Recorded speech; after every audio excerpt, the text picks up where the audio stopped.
law effectively killing the Fourth Amendment of the Constitution as we know it. There will be no such thing as online privacy anymore for any citizen. And this seems to be just the beginning, as the government today has taken total executive control over Google, Facebook, Twitter, YouTube, and various other online.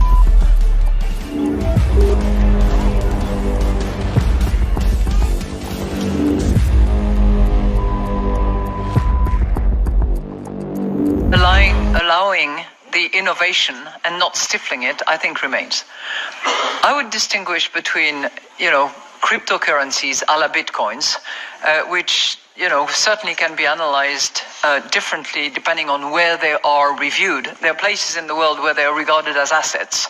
There are places in the world where they are regarded as currencies. There are places in the world where they are regarded as securities. So there's a whole chaos of the proper analytical framework for such thing.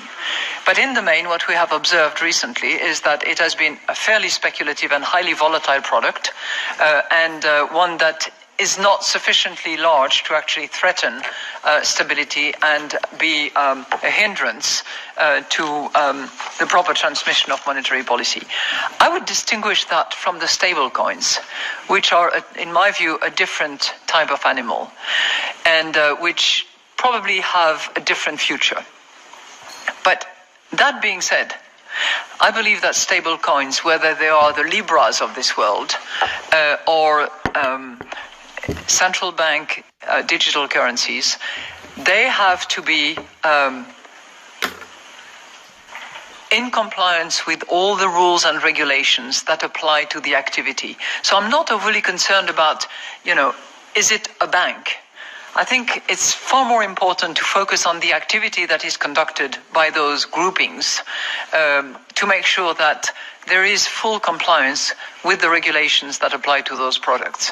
And in that vein, I would suggest that anything that protects against money laundering, against the financing of terrorism, against financial stability, against proper transmission of monetary policy should be paramount when assessing whether those products should be allowed to prosper in our region of the world and possibly in other places, which is why I was really pleased to see that Benoît Cœuré of the ECB was tasked by the G7 to actually look at those digital currencies, consult as broadly as possible, and come back with some findings as to, its appropriateness or not. Banks that already participate in that research, that have already committed to the project in terms of experimentation, pilots here and there. So harnessing on all those experiments that have taken place and all the research that has already put into this effort, together with the work that has been done here also, we will, I think we're trying to do that by mid-2020. We will identify, number one, the purpose that we have with that. Are we trying to reduce cost? Are we trying to cut out the middleman? Are we trying to have inclusive finance at no cost? I mean, there's a whole range of objectives that can be pursued. So I think we will start by doing that. Then we will identify the technicalities of it all, which is not a given, particularly when you talk about a euro system. And I think that there is also great interest outside our regional area.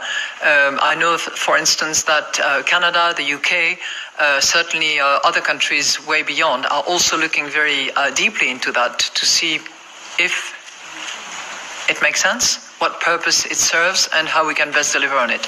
My personal conviction is that given the developments we're seeing, not so much in the Bitcoin segment, but in the stablecoins projects, and we only know of one at the moment, but there are others being explored and underway at the moment, we'd better be ahead of the curve if that happens, because there is clearly a demand out there that we have to respond to.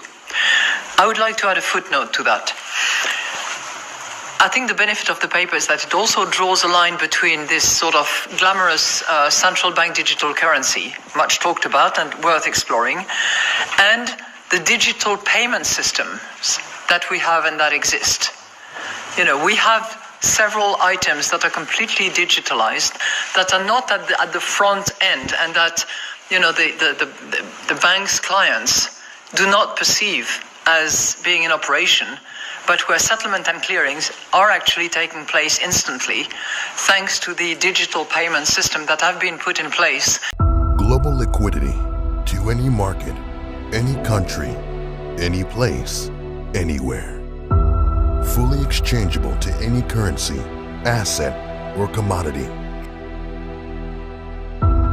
Transactions are settled in 4 seconds. XRP is traded 24/7, 365 days a year, everywhere in the world. Removing friction from global trade, removing barriers, removing borders. XRP transfers value anytime and all the time. From you to any place on earth.